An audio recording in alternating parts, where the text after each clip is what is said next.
جنازے کی حالت کیا تھی؟ گھوڑے دوڑ رہے تھے،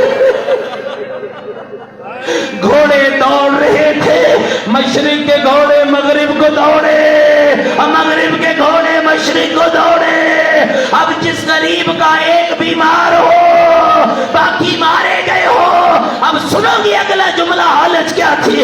علماء نے لکھا ہے ادھر گھوڑے دوڑتے تھے ادھر سکینہ دوڑتی، ادھر گھوڑے دوڑتے ادھر سکینہ دوڑتی، کبھی ادھر گھوڑے دوڑے تو بی بی ادھر دوڑی، کبھی ادھر گھوڑے دوڑے تو بی بی ادھر دوڑی۔ یہ کہا جاتا نا بی بی سکینہ ہم شکل فاطمہ زہرا ہے، ہم شکل فاطمہ زہرا ہے۔ کتنی محبت تھی حسین کو اپنی ماں اور بابا سے، سارے بیٹوں کا نام علی رکھا، ساری بیٹیوں کا نام فاطمہ رکھا، یہ بھی حقیقت میں فاطمہ ہے، لقب سکینہ ہے۔ گھوڑے ادھر دوڑے بچی ادھر دوڑی، گھوڑے ادھر دوڑے بچی ادھر دوڑی، اور ایک ایک قاتل کی منتیں کرتی رہی اور رو رو کر کہتی رہی نہ مار میرا پیاسا بابا، نہ مارو تھکے روزہ دارو، نہ مارو میرا اللہ راسی بابا، نہ مارو میرا بیٹوں کی موت کا مارا ہوا بابا۔ یہی وجہ ہے عزادارو، جب شام غریبہ چھا گئی نا، زہرا کی بیٹی کے ہاتھ میں خیمے کی جلی ہوئی چوب آئی، الحافظ والحفیظ کہہ کر بی بی نے یتیموں کو اکٹھا کیا، سارے یتیم مل گئے، سکینہ نہیں ملی۔ بی بی مقتل میں چلی اور آواز دی یا سکینہ امی لیا، یا سکینہ یا بنیا، اے میری لاڈلیا اور میری سکینہ۔ جب گئی ایک لاش کے اوپر بی بی کا منہ تھا، عزادارو اے جگروں میں جا کر سن لو گے بی بی کے گھر کی غربت کو، اور لاش کی حالت کیا تھی؟ رگیں کٹی ہوئی تھی، بچی کا منہ کٹی ہوئی رگوں میں تھا، بیویوں نے اٹھایا سینے سے لگایا، کہ سکینہ کہاں آئی ہے؟ پھپھی بابا کے پاس آئی، پھپھی بابا سننا عزادارو، پھپھی بابا کے پاس آئی ہو۔ بیٹا یہ کس کا لاشا ہے؟ پھپھی میرے غریب بابا کا لاشا ہے۔ بیٹا کیسے پتا چلا تیرے بابا کا لاشا ہے؟ پھپھی جب ظالم نے تماچے مارے، پھپھی جب ظالم نے میرے دور چھینے، پھپھی جب ظالم نے مجھے تماچے مارے، میں نے بابا بابا کہا، پھپھی اس لاش سے آواز آئی میری لاڈلی میرے پاس چلی آ، میری سکینہ میرے پاس چلی آ۔ پھپھی میں اس لاش پہ آئی، پھپھی میں نے بابا کو کہا بابا میرے کان زخمی ہو گئے، بابا میرے رخسار نیلے ہو گئے، اجرکم اللہ۔ اگلا جملہ سن پاؤ گے، بیویاں کہتی ہیں سکینہ سکینہ یہ بتا جب تو بابا سے باتیں کرتی رہی تیرا بابا بھی تجھے کچھ کہتا تھا، تیرا بابا بھی تم سے کوئی بات کرتا تھا؟ رو کر کہتی ہاں پھوپھی اماں، میرا بابا اپنے شیعوں کو بہت یاد کرتا، اپنے شیعوں کو بہت یاد کرتا تھا۔ سکینہ بتا نا تیرا بابا کیا کہتا تھا؟ پھوپھی اماں میرا بابا کہتا تھا یا شیعتی ما ان شربتم معاذ بن فذکرونی، اور میرے شیعوں جب ٹھنڈا پانی پینا میری پیاس کو یاد کرنا، اور سمیتم بغریب اور شہید فندبونی، اور جب کسی غریب و شہید کی خبر مل جائے پہلے میری غربت پہ رونا، پہلے میری شہادت پہ رونا۔ اور کیا کہتا تھا تیرا بابا؟ ابو بھی بابا کہتا تھا اپنے شیعوں کو یاد کر کے لیتکم فی یوم عاشورا جمیعا تنظرونی، کاش تم عاشور کے دن اور کربلا میں ہوتے اور تم سب دیکھتے۔ مولا کیا دیکھتے؟ کیف استسقی لطفلی بابو یرحمونی، اور تم دیکھتے میں اصغر کے لیے پانی مانگتا رہا، ظالم تین نوکوں والا تیر مارتا رہا۔ انا للہ و انا الیہ راجعون۔ علی القوم الظالمین بارے محمد و آل محمد کا واسطہ ہماری قلیل سی عبادت کو قبول فرما، ہم سب کی خطائیں معاف فرما، ہم سب کے مرحومین کی بخشش فرما۔ میرے اللہ دامِ در میں سخن قدمے جن احباب نے تعاون کیا پروردگارا ان سب کے تعاون کو قبول فرما میرے اللہ. جتنے بیمار ہیں شفا عطا فرما, جتنی جھولیاں بے اولاد ہیں انہیں اولاد عطا فرما, حاجات و مناجات پوری فرما میرے اللہ. ہم سب کے حال پہ رحمت نازل فرما, سیدہ کی شفاعت نصیب فرما, امام زمن کے ظہور میں تعجیل فرما, ہمیں امام کے لیے اپنے آپ کو تیار کرنے کی توفیق عطا فرما میرے اللہ. اس سزا خانے کو قیام امام زمان آباد فرما. جناب آپ نے ان پاکیزہ مجالس کا اہتمام کیا, سب کے اہتمام کو قبول فرما میرے اللہ. ہم سب کے مرحومین کی بخشش فرما, بالخصوص سید اجمل مرتضی صاحب کے والدین سید محمد عباس, سید فضل عباس مرتضی, سید غضنفر مرتضی اور سید عشرت علی عابدی کے مرحومین کے لیے, اور ڈاکٹر خواجہ ناصر عباس کے والدین, ان سب کے درجات بلند فرما, سب کی منازل قبر آسان فرما, سب کو بی بی کی اولاد کے جوار میں جگہ عطا فرما, سب کو بی بی کی شفاعت نصیب فرما. ان تمام مرحومین کے لیے سورۃ الفاتحہ. بسم اللہ.